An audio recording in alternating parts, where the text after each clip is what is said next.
¿Qué tal? Vamos a dar inicio a esta sesión lo más simple posible.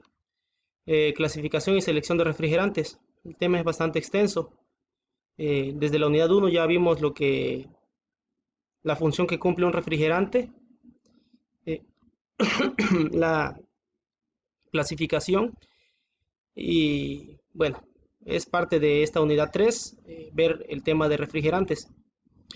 Por definición, según el manual de Valley Control, es que refrigerante es cualquier cuerpo o sustancia que actúe como agente de enfriamiento, absorbiendo calor de otro cuerpo o sustancia. Recuerden que en un sistema de refrigeración por compresión de vapor tenemos dos elementos esenciales en donde se hace transferencia de calor. Uno es el evaporador y otro el condensador, cada uno actuando de forma inversa al otro, uno absorbiendo, el otro liberando. Otra definición más de refrigerante viene ahí en el mismo libro. Menciona que es cualquier cuerpo o sustancia que actúe como agente de enfriamiento absorbiendo calor de otro cuerpo o sustancia. Hemos visto en repetidas ocasiones que el refrigerante utilizado en un sistema de refrigeración por compresión de vapor debe tener una de sus propiedades donde el calor latente esté presente de manera adecuada, ya sea que se hierva a bajas temperaturas y se condense a igual bajas temperaturas. Si bien 40, 50 grados, recuerden que la temperatura de evaporación y de condensación pues es muy variable en función de la presión. Bien, para la clasificación de los refrigerantes, mejor dicho, para la identificación de los refrigerantes nos vamos a referir al código SRAE, donde, bueno, las siglas SRAE es un acrónimo de lo que aparece ahí. Soy algo malo para la pronunciación, pero pues significa que es la Sociedad Americana de Ingenieros de Calefacción, Refrigeración y Aire Acondicionado. Eh, bueno, para eso está el Internet, hay que hacer uso de él. A final de cuentas somos ingenieros, hay que hacer uso de las herramientas tecnológicas disponibles y bueno, gracias Google. Bueno, el código SRAE lo tenemos a partir de un número y viene el nombre químico y la fórmula química. Para esto se me hace, y creo que a ustedes también les va a ayudar, a hacer referencia más fácil al código SRAE, un número, a estar mencionando, por ejemplo, ahí aparece seleccionado el refrigerante R22, donde, permítame, ya llegó el del agua. Caramba. Bien, seguimos. Les decía, el R22 es más fácil identificarlo así como R22 y no estar mencionando el clorodifluorometano. Es el nombre químico y su fórmula química es, bueno, como pueden ver ahí, un átomo de cloro, uno de hidrógeno, uno de carbono y dos de flúor. No soy químico y la verdad ni me interesa mucho saber sobre la fórmula química. Yo solo sé que ya existe el refrigerante, el R22, utilizado mucho en sistemas de aire acondicionado. Y bueno, el código RAI sería el R22. Permítame, ok. También el otro refrigerante muy utilizado en refrigeración doméstica es el C34A, es tetrafluoroetano R134A. Y aquí mencionamos, bueno, el amoníaco. El amoníaco utilizado en refrigeración industrial, se utiliza mucho a nivel industrial. Su código es 717 y pues bueno, ustedes sabrán que el amoníaco, su fórmula química es NH3. El 404A se utiliza para refrigeración comercial, muy utilizado en refrigeración comercial. Ya después veremos la composición del por qué es una mezcla azotrópica, eso es otro asunto que veremos más adelante. Otro refrigerante que ha reemplazado en muchos equipos al R22 es el 410A. Y este refrigerante, bueno, también lo vamos a analizar más adelante. A final de cuentas, lo que quiero hacer mención es que el código SRAE es más fácil identificar un refrigerante según el código como tal y no el nombre científico, perdón, el nombre químico ni su fórmula química. Entonces vemos que los refrigerantes es mucho más fácil verlo según el código SRAE. Gracias, señor de internet. Bueno, la clasificación de los refrigerantes. Una de la importancia de los refrigerantes es la clasificación según miento, la temperatura. Hay tres temperaturas que se tienen que tomar en cuenta cuando a refrigerante se refiere. Menciona la temperatura de ebullición, la temperatura crítica y la temperatura de congelación. Bueno, la temperatura de ebullición, como lo pueden saber, eso no solamente en un refrigerante, en cualquier elemento, es a qué temperatura ebulle un fluido, es decir, pasa de líquido a vapor a presión atmosférica. Esa temperatura de ebullición, si no es presión atmosférica, entonces la temperatura también va a estar variando conforme a la presión. Bien, aquí ponen como ejemplo, el R22 hierve o ebulle a menos 40.7. Su temperatura crítica es de 96 y temperatura de congelación menos 160. Sabrán ustedes que el R22 si se utiliza para aire acondicionado, pues entonces es prácticamente imposible que se alcance en el evaporador una temperatura de menos 160 grados. Así que es prácticamente imposible que encontremos congelado el R22. Otro ejemplo ahí es el R134A, se utiliza en refrigeración, en refrigeración y su temperatura de ebullición es menos 26.5, menos 26.1, menos 26.7, es variable según diversos autores, pero anda por ahí la temperatura de ebullición y sabemos que en un evaporador, por ejemplo en un refrigerador doméstico puede estar a menos 15, incluso hasta menos 20 grados puede alcanzar la temperatura del evaporador, pero pues aún así está muy alejado del menos 103, que es su temperatura de congelación, es decir, se podrá estar congelado el evaporador en la parte exterior de él, pero por dentro estará fluyendo libremente en forma líquida y pasando a vapor sin ninguna restricción.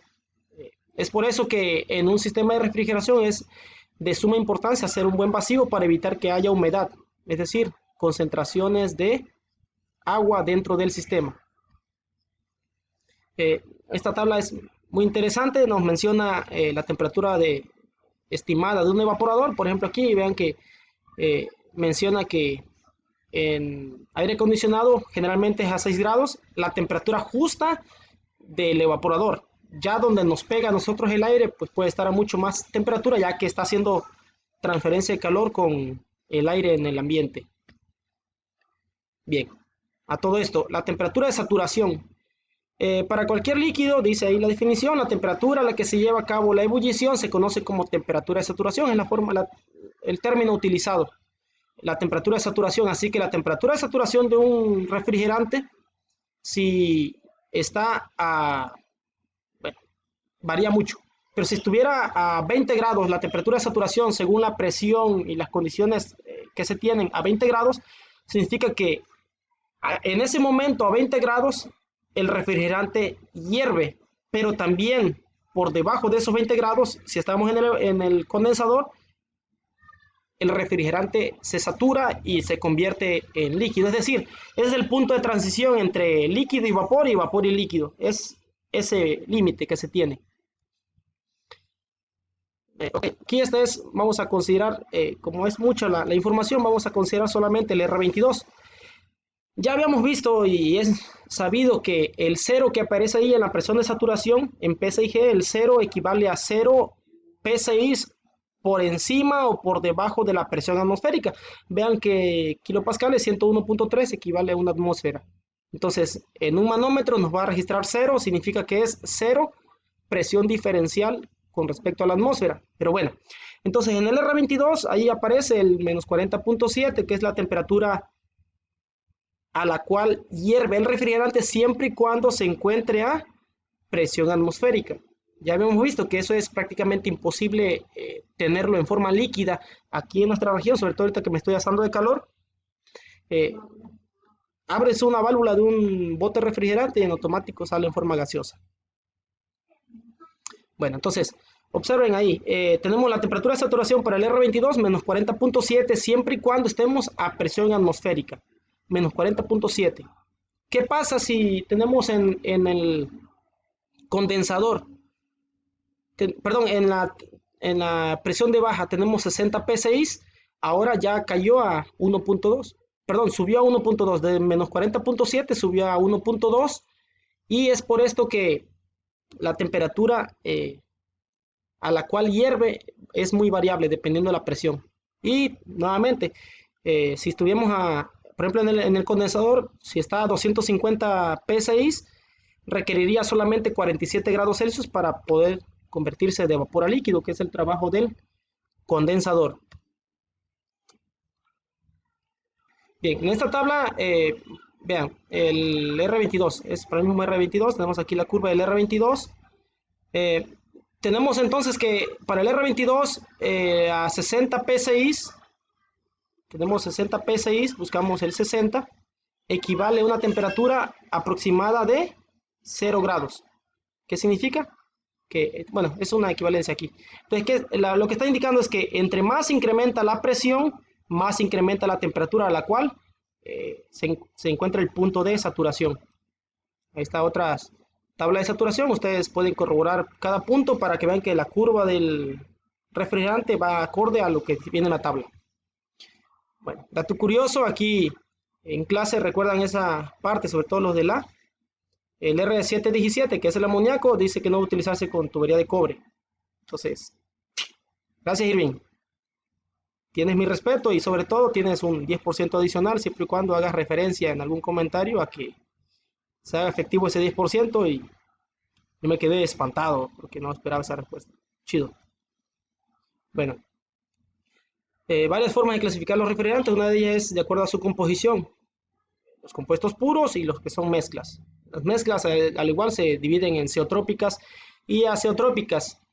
Un compuesto puro es aquel el cual se va a comportar de igual manera en forma líquida y en forma gaseosa y bueno, en él se encuentran un gran número de refrigerantes.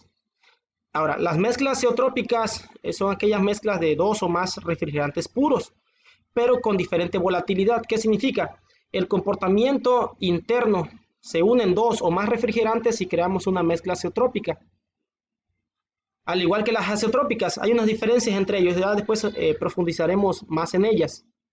Por ejemplo, algunos ejemplos de mezclas azeotrópicas aparecen ahí en la tabla.